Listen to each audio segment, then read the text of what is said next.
সে গাছের উপর বসে থাকে, লোকরা চিন্তা করুক। বিশ্বাসও সেম আপনার আত্মাতে সেম একদম हर एक व्यक्ति के ईश्वर सेम যখন আপনি প্রভুতে আসেন, সেম যখন আপনি প্রভুকে নিজের জীবন দেন, তো আপনার জীবনও ঈশ্বর বিশ্বাস দেয়। এবার লোকদের কাজ কি, যেভাবে সরষে বীজ নিজের কোয়ালিটি দ্বারা সেখান থেকে ভাই বের হয়, অঙ্কুর হয়, বাড়ে বাড়ে বাড়ে বাড়ে, ফির ফল আসে, ফুল আসে ভাই, ফির গাছ বড় হয়, পাখিরা এসে সেখানে বসতে শুরু করে। তো আপনাকেও আপনার মধ্যে নিজেকে সেই রকম উন্নতি করতে হবে, সেই বিশ্বাসটাকে বাড়াতে হবে।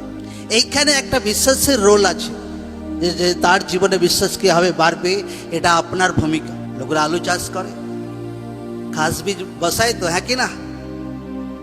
তো লোকরা বলুক বাড়িতে যদি বীজ কিনে আনে আর আপনা ভয় ভাই চাষবাস আপনা হয়ে যাবে, আপনা আলু তোলার টাইম আপনা আলু ঘরে চলে আসবে, সেটা কোনোদিন হয় না।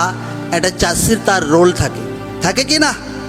তাকে বসাতে হয় সে বীজ, তাকে জল দিতে হয়, চাপান দিতে হয়, তাকে টাইম তাকে মেনটেন করতে হয়, ফির সেই গাছ বাড়ে, ফির সেটা যখন টাইম আসে তো চাষি ফসলকে দেখতে পায়।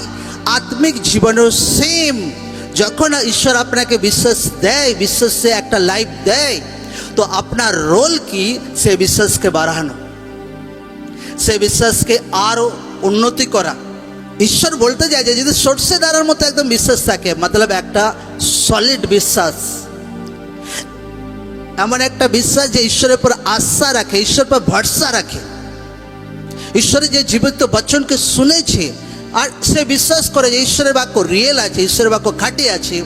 আমি প্রার্থনাতে আছি, আজকে আমার জীবনে সে প্রার্থনা পুরা হচ্ছে না, কালকে পুরা হবে, 6 মাস পর পুরা হবে, বছরের পর পুরা হবে, কিন্তু পুরা শিওর হবে প্রভু যিশু জীবিত নামে। আমেন। এইটা হচ্ছে বিশ্বাস।